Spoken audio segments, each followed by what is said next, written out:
Assalamualaikum warahmatullahi wabarakatuh. Perkenalkan, kami dari kelompok 1 ingin menjelaskan tentang semangat beribadah dengan meyakini hari akhir. Saya Anggita Saskia Putri, absen 4. Saya Fiza Tinara, absensi 13. Saya Rea Kalila Iklima, absen 29. Saya Syafa Pirwaya Adlianti, absen 31. Saya Sita Tiara, absen 33. Saya Zahra Nuraini Priyono, absen 36. Selanjutnya akan dijelaskan apa itu pengertian hari akhir dan jenis-jenisnya oleh teman saya Fiza Tinara.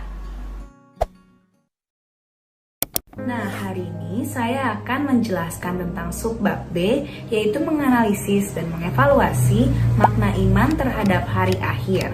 Sebelumnya, kita harus mengetahui dulu makna hari akhir itu sendiri. Menurut surat Al-Baqarah ayat 177, hari akhir adalah hari penghabisan. Disebut juga dalam surat Al-Fatihah ayat 4, hari akhir disebut dengan hari pembalasan. Adapun menurut istilah, hari akhir adalah hari mulai hancurnya alam semesta beserta isinya dan berakhirnya kehidupan seluruh makhluk Allah Subhanahu wa Ta'ala. Nah, menurut Al-Quran, hari akhir atau hari kiamat dibagi menjadi dua, yaitu satu kiamat sugro atau kiamat kecil, dan yang kedua adalah kiamat kubro atau kiamat besar. Kiamat sugro adalah datangnya peristiwa kematian kepada seluruh makhluk Allah Subhanahu wa Ta'ala, termasuk juga manusia. Namun, kiamat sugro ini sifatnya lokal atau individu. Nah, kalau kiamat kubro ini adalah peristiwa berakhirnya seluruh kehidupan di alam semesta dan hancurnya alam semesta secara total atau serentak. Sementara hari kiamat menurut ilmu pengetahuan, yaitu ilmu geologi dan fisika, dapat disimpulkan bahwa bumi nantinya akan bergeser dari matahari dan perputarannya akan semakin cepat, sehingga bumi nasibnya akan seperti meteor, yaitu menyala atau hancur. Nah, sekarang bukti indrawi terjadinya hari kiamat, yaitu salah satunya pembunuhan yang dipermasalahkan oleh Bani Israel. Allah Subhanahu wa Ta'ala menghidupkan orang tersebut kembali hanya dengan perantara daging sapi yang dipukulkan ke tubuh orang yang terbunuh. Itu terdapat dalam surat Al-Baqarah ayat 72-73. Lalu yang kedua yaitu peristiwa Nabi Ibrahim yang mencincang-cincang burung-burung lalu diletakkan di tiap-tiap atas bukit. Lalu Allah berfirman, "Panggillah, niscaya mereka akan datang kepadamu dengan segera." Itu terdapat pada surat Al-Baqarah ayat 260. Nah, dengan ini telah berakhir materi menganalisis dan mengevaluasi makna iman kepada hari kiamat. Materi selanjutnya akan dilanjutkan oleh teman saya, Syafa Pirwaya. Berikutnya, saya akan menjelaskan tentang periode hari akhir. Setelah alam semesta hancur secara total dan kehidupan semua makhluk Allah Subhanahu wa Ta'ala berakhir, maka mulailah manusia menjalani tahapan kehidupan yang baru dan proses menuju alam baka. Tahapan-tahapannya ada 8. Yang pertama adalah Yaumul Ba'ts, yang dimana dalam bahasa Arab artinya adalah hari kebangkitan, dimana sesudah hancurnya seluruh alam semesta ini, umat manusia akan dibangkitkan kembali dari alam kubur.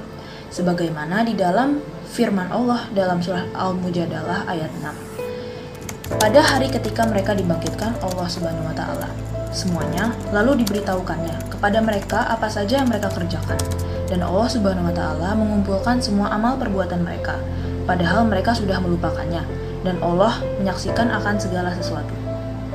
Di dalam ayat tersebut dijelaskan bahwa Allah bersaksi, mengetahui segala sesuatu baik di langit maupun di bumi. Sebab dari itu, pada hari akhir nanti, tidak ada yang bisa berdusta atas dirinya sendiri. Yang kedua adalah Yaumul Hasyr, merupakan hari di mana berkumpulnya seluruh manusia setelah dibangkitkan dari kuburnya masing-masing.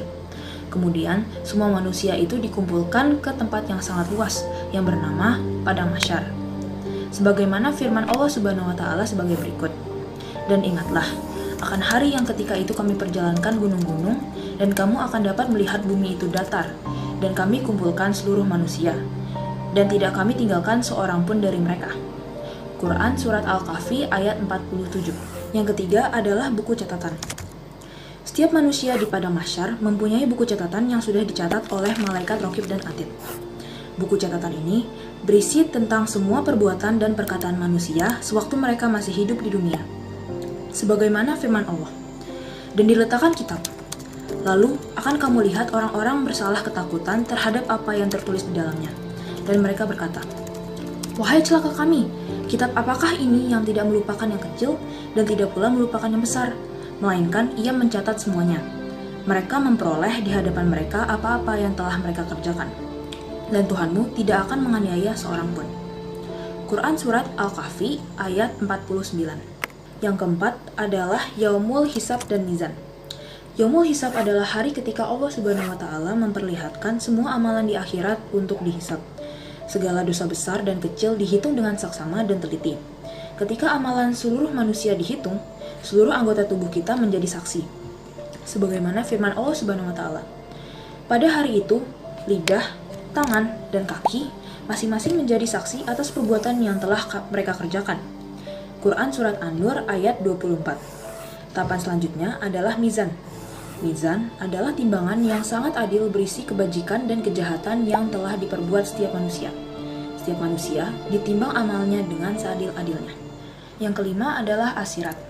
Asirat adalah jembatan yang terbentang di atas neraka menuju surga. Mudah atau sulitnya dilewati tergantung kepada amal setiap manusia. Sebagaimana hadis Nabi, "Terbentanglah jembatan Asirat di antara dua tepi neraka jahanam." Hadis riwayat Muslim. Yang keenam adalah Yaumul Jaza. Yaumul Jaza adalah suatu hari ketika semua manusia akan menerima balasan dari Allah Subhanahu wa Ta'ala. Jaza, sesuatu balasan yang diterima sesuai dengan amal perbuatannya selama masih hidup di dunia. Sebagaimana firman Allah Subhanahu wa Ta'ala, yaitu, "Pada hari itu, tiap jiwa diberi balasan dengan apa yang telah diusahakannya. Tidak seorang pun dirugikan pada hari tersebut. Sesungguhnya Allah Subhanahu wa Ta'ala sangat cepat perhitungannya." Quran Surat Al-Mu'min ayat 17. Yang ketujuh adalah balasan perbuatan baik dengan surga. Setelah seluruh umat manusia dihisab dan melalui timbangan, mereka diberikan balasan yang sesuai dengan amal perbuatannya. Pada saat itu, terbagilah manusia menjadi dua golongan. Adapun bagi orang mukmin yang bertakwa kepada Allah Subhanahu wa Ta'ala pasti menerima balasan yang setara, yaitu berupa surga. Yang terakhir adalah balasan perbuatan buruk dengan neraka. Adapun orang yang selama hidup di dunia lebih banyak mengerjakan perbuatan jahat, maksiat, tercela, dan kafir terhadap Allah Subhanahu wa Ta'ala, kufur kepada ajaran dan nikmat Allah Subhanahu wa Ta'ala, maka akan menerima balasan yang sesuai dengan apa yang telah dia kerjakan di dunia pula. Selanjutnya akan dilanjutkan dengan teman saya, Sita Tiara. Jadi saya akan membahas hakikat beriman kepada hari akhir. Iman kepada hari akhir merupakan rukun iman kelima yang harus diyakini oleh seluruh umat Islam di dunia. Segala bentuk perbuatan yang telah dilakukan oleh manusia harus dipertanggungjawabkan di akhirat nanti. Oleh karena itu, iman kepada hari akhir hendaknya dijadikan landasan utama untuk menyadarkan diri kita agar selalu taat kepada Allah. Terdapat banyak ayat dan hadis yang berisi tentang perintah untuk meyakini adanya hari akhir. Salah satunya adalah surah Al-Baqarah ayat 4 yang berarti, "Dan mereka yang beriman kepada Al-Quran yang diturunkan kepadamu Nabi Muhammad dan kitab-kitab yang telah diturunkan sebelum engkau. Dan mereka yakin akan adanya akhirat." Selain itu juga ada hadis riwayat Muslim yang berisi tentang percakapan Rasulullah dan malaikat Jibril. Ketika ditanya tentang iman, beliau menjawab, "Kamu beriman kepada Allah, malaikat-malaikatnya, kitab-kitabnya, para rasulnya, hari akhir, dan takdir baik dan buruk." Dapat disimpulkan bahwa meyakini hari akhir adalah salah satu ciri orang beriman. Selanjutnya akan dilanjutkan oleh teman saya yang bernama Zahra.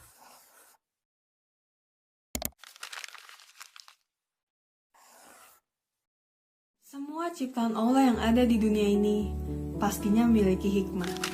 Karena Allah tidak akan menjadikan sesuatu sia-sia belaka tanpa adanya hikmah dan tujuan.